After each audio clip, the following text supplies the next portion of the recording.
Now we go with the module 2, elastic properties of materials. In this session we see the types of modulus and Poissons ratio. What are the types of modulus? We have seen in our lower classes there are three types of modulus: Young's modulus, bulk modulus and rigidity modulus. We'll just go through the types of modulus which you already know in your lower classes.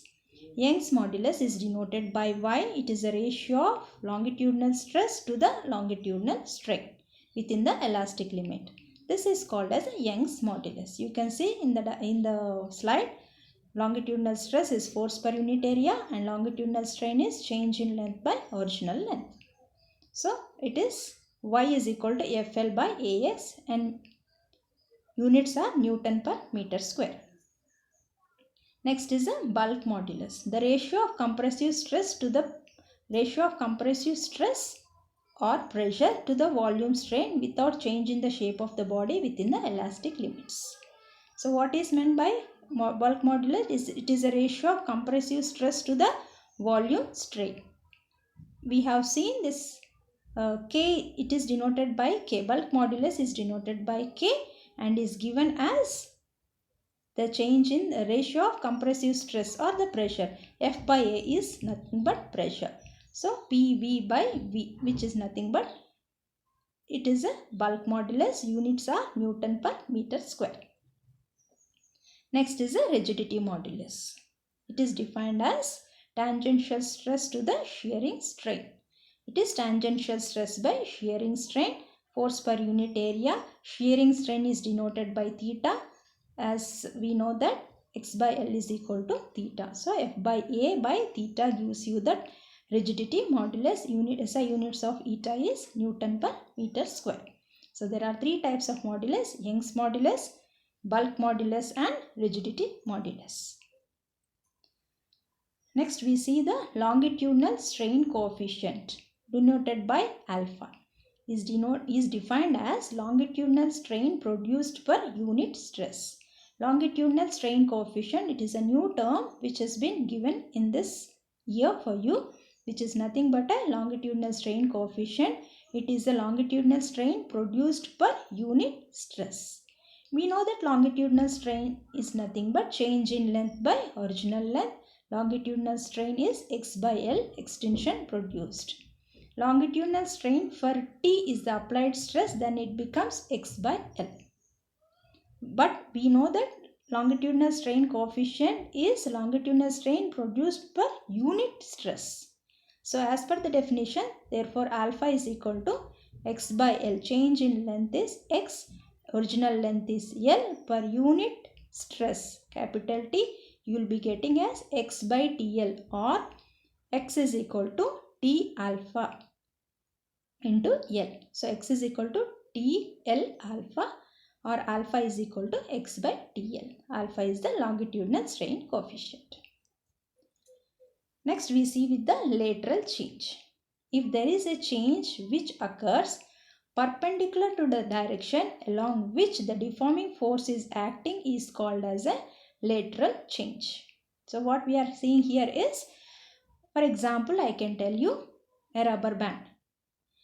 If you pull a rubber band along its length, which is kept in your two hands, left hand, right hand, if you keep on increasing the length, making the rubber band increment in the length, what is happening here is lateral changes. The diameter of the rubber band reduces. The diameter of the rubber band reduces. So what is happening? That change, the change in the diameter is reduced when there is an application along the length.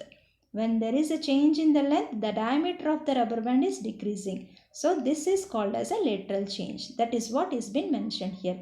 If there is a change which occurs perpendicular to the direction along which the deforming force is acting is called as a lateral change. We are giving force along the x-axis, but there is a change in the diameter along the y-axis. This change is called as a lateral change. Now we see the lateral strain.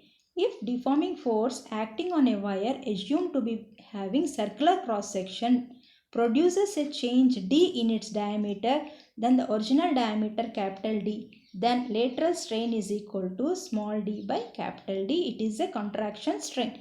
It is a contraction strain. Longitudinal strain, which we have seen before, is an extension, and here lateral strain is small d by capital T is a contraction strain. So lateral strain coefficient beta is defined as lateral strain produced per unit stress, which is nothing but beta. Longitudinal lateral strain coefficient is denoted by beta. It is nothing but lateral strain produced per unit stress. So beta is equal to small d by dt. Now we see the Poissons ratio. What is Poissons ratio? Within the elastic limits of a body, the ratio of lateral strain to the longitudinal strain is a constant and is called as a Poissons ratio. So what is Poissons ratio? It is nothing but lateral strain by longitudinal strain. It is a lateral strain by longitudinal strain. We have seen the lateral strain is small d by capital D, and we have seen that longitudinal strain is small x by L, which is nothing but dl by xt. This is called as a Poissons ratio. Now we see the relation between sigma, Poissons ratio, alpha and beta. What is alpha? What is beta? We'll see. Beta is lateral strain coefficient and longitudinal strain coefficient is alpha. Now we see the relation between the three. We know that alpha is equal to x by TL and beta is equal to d by capital T into d. So from here we say that we write beta by alpha as beta value is d by capital TD and alpha is x by TL. Substitute the values of alpha and beta by alpha. You will be getting nothing but dl by xd, which is nothing but sigma. It is a Poissons ratio from equation 1. So Poissons ratio can also be defined as ratio of beta by alpha, that is lateral strain coefficient by longitudinal strain coefficient. Next, we see the expressions for y, k and n in terms of alpha and beta. What is alpha and beta? We have seen the longitudinal strain coefficient is alpha, lateral strain coefficient is beta. Now we see the relation between y, k and eta in terms of alpha and beta. We know that y is equal to 1 by alpha, because you can see here, since y is equal to longitudinal stress by force per unit, longitudinal stress by longitudinal strain, F by A by X by L, it is nothing but F by A is nothing but T, X by L can be taken. Since we know that X is equal to T capital L alpha, taking that value, X by L is nothing but T. So T gets cancelled. So Y is nothing but 1 by alpha. Also similarly we have K is equal to 1 by 3 into alpha minus 2 beta, and eta rigidity modulus is equal to 1 by 2 into alpha plus beta. This is the relationships of y, k and n in terms of alpha and beta. Now see the relationship between y, k and n. We have seen, now we see the k.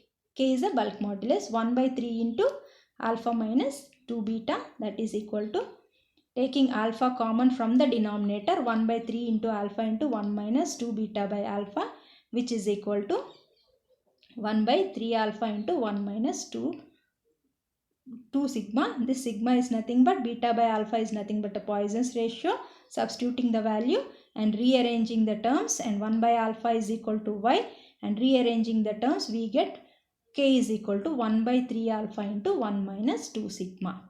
Or it can also be taken as y by 3k is equal to 1 minus 2 sigma. This is one equation. Now also we know that eta is equal to 1 by 2 into alpha plus beta, which is equal to 1 by 2 into, taking the same alpha common from the denominator, 1 by 2 alpha into 1 plus beta by alpha, and beta by alpha is known as sigma. It is Poissons ratio. And rearranging the terms, again y is equal to 1 by alpha, you get eta is equal to y by 2 into 1 plus sigma. So all these things you are getting, rearranging the terms in the denominator and numerator, you bring it here, 2 plus 2 sigma is equal to y by eta, that is, let that be equation 2.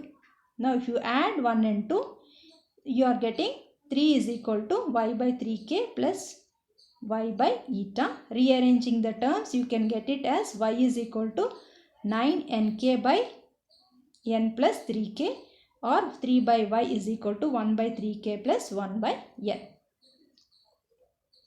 Now we see the limiting values of sigma. From equation 1 and 2 equating for y. In the before slide, equation 1 and 2, here we are getting the relation. Here in this equation we are getting the relation between y, k and n. Now using those two equations, we can mention as equating for y, 2n is into 1 plus sigma is equal to 3k into 1 minus 2 sigma. If sigma is positive, LHS to be positive, but RHS to be positive, sigma must be less than 0.5. So sigma must always be less than 0.5. If sigma is negative, RHS is positive, but LHS to be positive, sigma must be greater than minus 1. So sigma must be greater than minus 1 and less than 0.5. So the limiting values of Poisson's ratio are minus 1 and 0.5. Sigma Poisson's ratio can be less than minus 1, and sigma should be greater than minus 1, and sigma should lie between minus 1 and 0.5. Thank you.